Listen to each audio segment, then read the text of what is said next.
Pakistan match से पहले बड़ी गंभीर सूर्या की टेंशन। एक नहीं कई खिलाड़ियों ने दिया मैच में धोखा। 5 पॉइंट में जानिए कैसे पाकिस्तान दे सकता है टीम इंडिया को अब धोखा। पाकिस्तान से जख्मों का हिसाब लेने उतरेगी दुबई में टीम इंडिया, लेकिन आंकड़ों में पाकिस्तान खड़ी कर चुके टीम इंडिया की खटिया। क्या इस बार चलेंगे गंभीर कोई नई चाल? सुपर 4 में टीम इंडिया को पाकिस्तान से सचेत रहने की सख्त जरूरत। एक्सपर्ट्स ने भी बताई टीम इंडिया की कमजोरी। ओमान संग मैच को लेकर बताई अंदर की बात।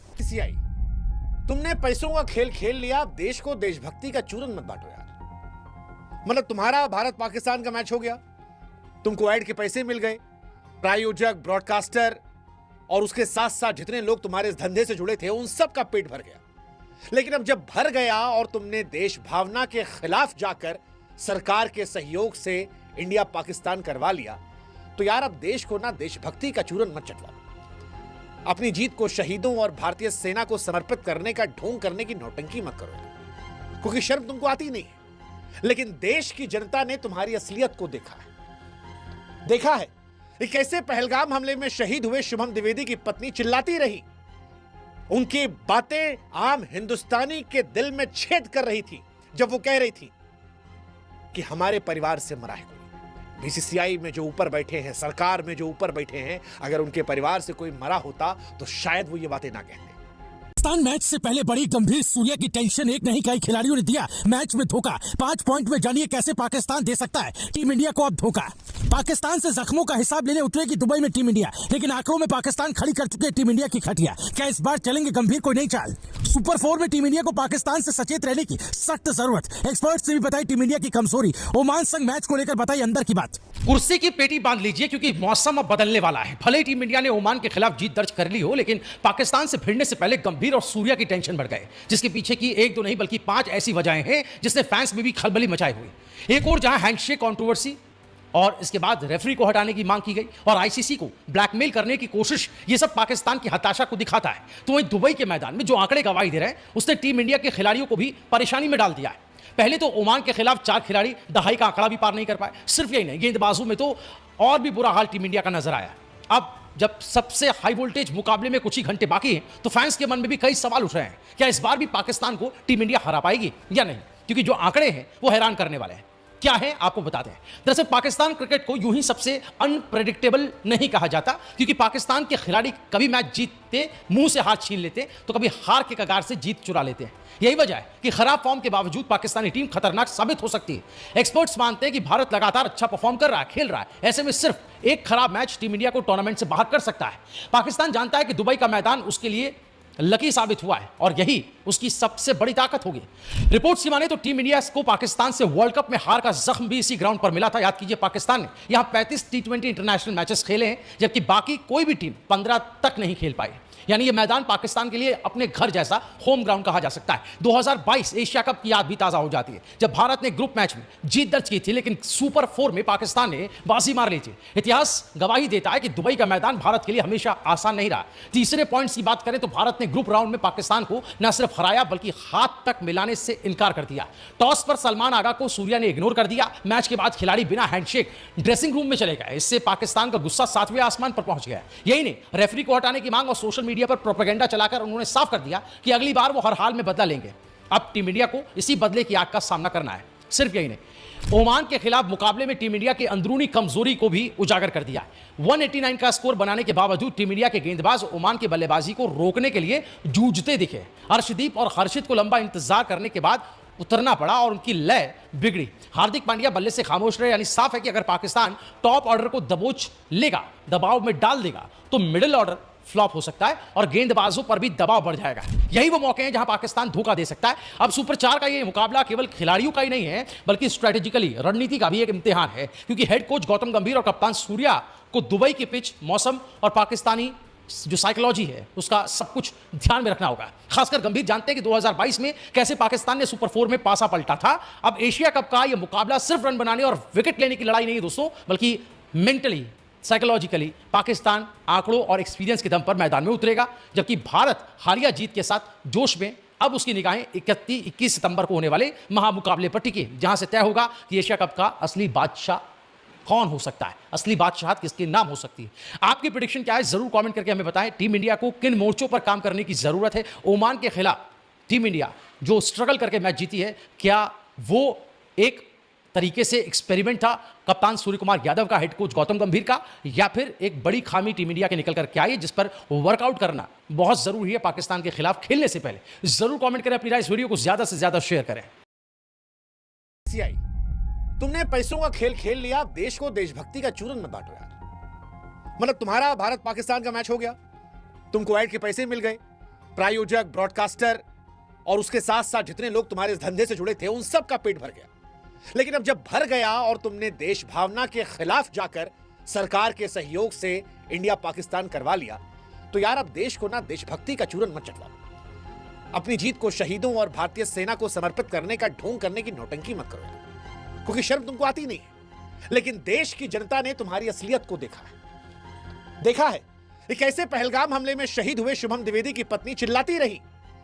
उनकी बातें आम हिंदुस्तानी के दिल में छेद कर रही थी जब वो कह रही थी कि हमारे परिवार से मरा है कोई। बीसीसीआई में जो ऊपर बैठे हैं, सरकार में जो ऊपर बैठे हैं, अगर उनके परिवार से कोई मरा होता तो शायद वो ये बातें ना कहते। लेकिन क्योंकि सरकार की, बीसीसीआई की फैमिली से कोई मरा नहीं था, इसलिए शुभम द्विवेदी की पत्नी कहती हैं कि आप हमारे दर्द को नहीं समझते। शुभम द्विवेदी की पत्नी के जो शब्द थे वो सिर्फ एक पत्नी का दर्द नहीं था, बल्कि हिंदुस्तान का गुस्सा था। उस हिंदुस्तान का जो शायद पहली बार देख रहा था कि हिंदुस्तान पाकिस्तान का मैच है लेकिन टिकट नहीं लेंगे। उस हिंदुस्तान पाकिस्तान के लोग जिन्होंने कहा हम मैच कवर नहीं करेंगे, जिन्होंने कहा कि देखेंगे नहीं मैच, वो हिंदुस्तान की टीम जिसको लेकर हमारी धड़कनें बढ़ जाती क्रिकेट, वो क्रिकेट जिसे हम धर्म सरीखा मानते हैं, उन हिंदुस्तानियों ने इसके बहिष्कार की अपील की थी। और बहिष्कार की अपील इसलिए नहीं की थी कि पाकिस्तान नापसंद है, बहिष्कार की अपील इसलिए की थी क्योंकि इससे होने वाली कमाई का एक हिस्सा पाकिस्तान आतंकवाद में खर्च करता है। बहिष्कार की अपील इसलिए की थी कि पाकिस्तान में बच्चों को सिखाया जाता है कि हिंद को हम पाकिस्तान बनाएंगे। बहिष्कार की अपील इसलिए की थी क्योंकि इसी पाकिस्तान टीम के खिलाड़ी ने एक कार्टून बनाया जिसमें भारत माता की फोटो थी और उसकी मांग में वो सिंदूर भर रहा था। वो पाकिस्तान जो आतंकवाद को पालता है, वो पाकिस्तान जो हर बार भारत की पीठ पर छुरा घोंपता है, और वो पाकिस्तान जिसके पाले हुए आतंकवादियों ने धर्म पूछकर, नाम पूछकर 26 परिवारों को उजाड़ कर रख दिया था। लेकिन बीसीसीआई तुमको उनकी कोई नहीं पड़ी थी, तुमने उनकी पुकार नहीं सुनी। तुम पैसों की चमक में देश के दर्द को भुला गए।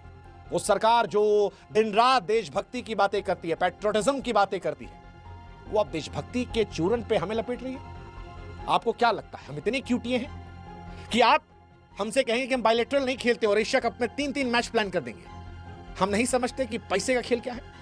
और अब जब सब समझ कर भी आपने बेशर्मी दिखाई और इस देश की जनता आपको लताड़ लगा रही है, तो फिर हम कह रहे हैं कि देशभक्ति का चूरन बांटकर अपनी छवि को चमकाने की कोशिश मत कीजिए। ये चूरन जो है ना, अब बासी हो चुका है बीसीसीआई। वैसे देशभक्ति का चूरन जो है भारत में गजब चलता है, बहुत पुराना हथकंडा। भारत में देशभक्ति एक जादुई शब्द है जिसे हर कोई भुनाता है। कोई नमक बेचकर कहता है कि भैया देश का नमक है, कोई टाइल्स बेचकर कहता है कि देश की मिट्टी से बनी है टाइल्स है, कोई स्वदेशी के नाम पर आपको बेवकूफ बना रहा है। लेकिन बीसीसीआई इस खेल में सबसे बड़ा उस्ताद है, क्योंकि जब भी सवाल उठते हैं देशभक्ति का चूरन बांट देता है। पहलगाम हमले के बाद बीसीसीआई ने क्या किया? एक ट्वीट, एक बयान, या चुपके से अगले मैच की तैयारी? ना तो तुमने सेना के कल्याण कोष में एक पैसा दिया, ना तुमने कोई ठोस कदम उठाया, और बेशर्मी से सरकार की आड़ लेकर या सरकार के साथ मिलकर जब तुम मैच खेलने चले गए और खिलाड़ियों की लानत मनात इस देश के लोगों ने कर दी। वो तो भला हो खिलाड़ियों का जिन्होंने हाथ नहीं मिलाया, उन खिलाड़ियों के जीवन पर भी तुमने क्वेश्चन खड़ा कर दिया था कि वो देश की जनता उनसे नफरत करने लगे। ये तो उन्होंने अपने विवेक से काम लिया कि ना हाथ मिलाया, ना ड्रेसिंग रूम में घुसने दिया, जैसे तैसे उनको राहत मिली, वरना उनको सामने रखकर तुम तो पैसे खेल खेल रहे थे। और जब 140 करोड़ जनता उस बात से दुखी होकर या शर्मिंदा होकर सवाल पूछ रही थी, तुम्हें लानत मलानत भेज रही थी, तो तुम जीत को शहीदों को समर्पित कर रहे हो। अरे तुम्हारे समर्पण से देश के शहीदों के परिवारों का क्या पेट भरेगा? क्या तुम्हारा ये समर्पण उनके बच्चों को स्कूल भेजेगा? नहीं, ये समर्पण तुम्हारी बेशर्मी का सबूत है। मान लो इंडिया हार गई होती तो फिर क्या बोलते हैं? बेशरम बीसीसीआई, बेशरम बीसीसीआई। सोशल मीडिया पर तूफान मचा है। मैच खत्म हो चुका है लेकिन आग नहीं बुझी है। अभी भी लोग कह रहे हैं शेम ऑन बीसीसीआई। लोग कह रहे हैं बीसीसीआई, अगर तुम्हें शहीदों की फिक्र थी तो मैच से क्यों रोका? और ये लॉजिक ना चूरन देने वाला कि एसीसी के हवाले था, आईसीसी के हवाले था। एसीसी आईसीसी का मालिक कौन है? सरकार में कौन है? सब जानते हैं, सब जानते हैं। लेकिन इसके बावजूद ये मैच हुआ, बेशर्मी से हुआ, क्योंकि सरकार जानती है कि इस देश की जनता जो है वो भी बड़ी क्यूट है। जो विरोध करते हैं वो अंधा विरोध करते हैं, जो समर्थन करते हैं वो अंधा समर्थन करते हैं। बीच वाला कोई है ही नहीं। अब नीति के आधार पर नेता नहीं पसंद किए जाते, नेता पसंद किए जाते हैं, और नेता की जो भी नीति हो उसको आंख मूंद के समर्थन किया जाता है। उन्हें पता है, इसीलिए अब देशभक्ति के चूरन से मन हल्का करने की कोशिश की जा रही है। क्या एक मैच की कमाई शहीदों के खून से ज्यादा कीमती थी? और फिर हम कह रहे हैं भारत हार जाता तो क्या, पाकिस्तान को समर्पित कर देते या कोई और बहाना ढूंढते। हिंदुस्तानियों को समझ में आ चुका है जो तुमने देशभक्ति का चूरन बांटा है। बीसीसीआई, तुम क्रिकेट को देश का धर्म कहते हो, लेकिन जब देशहित की बात आती है तो तुम और सरकार पैसों के सामने घुटने टेक देते हो। वही बीजेपी के तमाम लोग जो पानी पी पी कर पिछली सरकार में गाली देते, आईसीसी को फोन लगा दो, आज खामोश बैठे हैं, लॉजिक दे रहे हैं, जी बायलैटरल नहीं खेल रहे हो। भारत पाकिस्तान का मैच कोई नया मुद्दा नहीं है। हर बार जब सीमा पर तनाव होता है तब बहिष्कार की मांग की जाती है। इस बार बात अलग थी। इस बार कहा गया था खून और पानी साथ नहीं बहेंगे, पानी इंसानियत का सबूत होता है। मामला इतना बड़ा था कि हम इंसानियत के पैमाने पर भी पाकिस्तान का बहिष्कार कर रहे थे। और फिर ये लॉजिक कि आईसीसी और एसीसी करवा रही, जबरदस्ती उठा ले गए थे।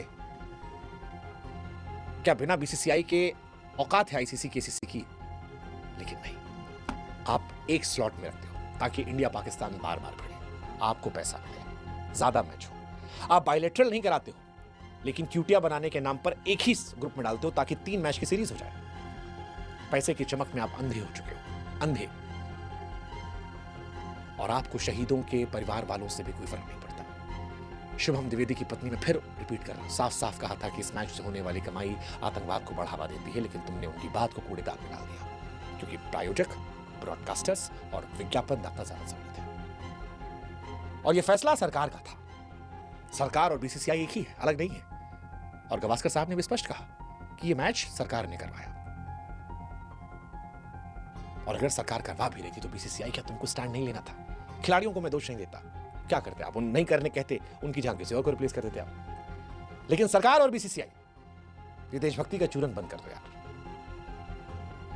देश की भावनाओं को ठेस पहुंचाए 140 करोड़ देशवासियों के। लोकतांत्रिक देश है हमारा, लोकतंत्र में जनता की भावनाओं का सम्मान करना चाहिए। न मोदी सरकार ने किया, न बीसीसीआई ने किया। और अब बीसीसीआई वो जो ट्वीट कर रही है ना, उससे देशभक्ति का चूरन बांटकर बेचने की कोशिश कर रही है। शर्म आ रही है। बीसीसीआई, तुम्हें लगता है कि जनता बेवकूफ है? तुम एक बयान जारी कर दोगे, लोग माफ कर देंगे? शर्म आती है। शुभम द्विवेदी की पत्नी का बयान दिल में गूंज रहा है। लोग पूछ रहे हैं तुमने उस वक्त क्या किया जब शहीदों के परिवार वाले सड़कों पर थे? तुमने मैच रोका? क्या तुम्हारे लिए पैसा सब कुछ है? सब कुछ। जनता की भावनाओं का कोई मूल नहीं। और जब मैच जीत गए तो देशभक्ति का चूरन बांटने लगे। बैलेंस कंट्रोल, डैमेज कंट्रोल किया जाए। नहीं चाहिए हमें चूरन। लोगों का गुस्सा जायज है। वो पूछ रहे हैं कि अगर बीसीसीआई को शहीदों की फिक्र थी तो एशिया कप की कमाई सेना के कल्याण कोष में दे देते। अगर शर्म होती, पहले तो मैच नहीं कराना था, लेकिन अगर फिर भी शर्म होती तो सारा पैसा उठा के दे देते, खिलाड़ियों की फीस का पैसा देते। लेकिन तुमने सिर्फ एक खोखला बयान जारी किया, सोचा काम खत्म। इस देश में देशभक्ति का चूरन बिक जाता है। यह बयान शहीदों के परिवारों का दर्द कम नहीं करेगा। बीसीसीआई ये उनके बच्चों को भविष्य नहीं देगा। अभी भी शर्म है, अगर अभी भी शर्म है तो मैच कैंसिल कर दो, बचे हुए। और अगर नहीं कैंसिल कर सकते हो और शहीदों का सम्मान वाकई में तुम कराते हो तो जितना पैसा एशिया कप से या भविष्य में पाकिस्तान के मैच से कमाओगे, कह दो 1 रुपया नहीं यूज करेंगे। घिन आ रही इस पैसे से, नहीं यूज करेंगे। इसे उन लोगों को दान कर देंगे जिन्होंने अपनों को खोया है। बंद कर दो, संभव हो तो पाकिस्तान से मैच बंद कर दो। देश हित में होगा। सम्मान करो जनता का। जनता का सम्मान नहीं करोगे, जनता तुम्हारा सम्मान करना बंद कर देगी। ये जो स्टेडियम में खाली कुर्सियां दिख रही थी ना, ये तुमको तुम्हारी हैसियत दिखाने के लिए थी। सोशल मीडिया पर लोगों की नाराजगी, गुस्सा, आज नहीं समझोगे, जनता समझा देगी तुम्हें। लेकिन क्या तुम समझोगे? शायद नहीं, क्योंकि तुम्हारे लिए पैसा जरूरी है। पैसा भगवान है। तुम्हारे लिए देशभक्ति एक मार्केटिंग टूल है, इसे तुम जरूरत पड़ने पर इस्तेमाल करते हो। बीसीसीआई, तुम दुनिया की सबसे अमीर क्रिकेट बोर्ड, तुम्हारे पास अरबों रुपए हैं, तुम खिलाड़ियों को करोड़ों की फीस देते हो, प्रयासों को मोटा मुनाफा देते हो, लेकिन शहीदों का तुम असम्मान करते हो। उनके लिए तुम्हारे पैसे भी नहीं है। तुमने पहलगाम हमले के बाद क्या किया? कुछ नहीं, खेला खिलवाया देश के नाम पर।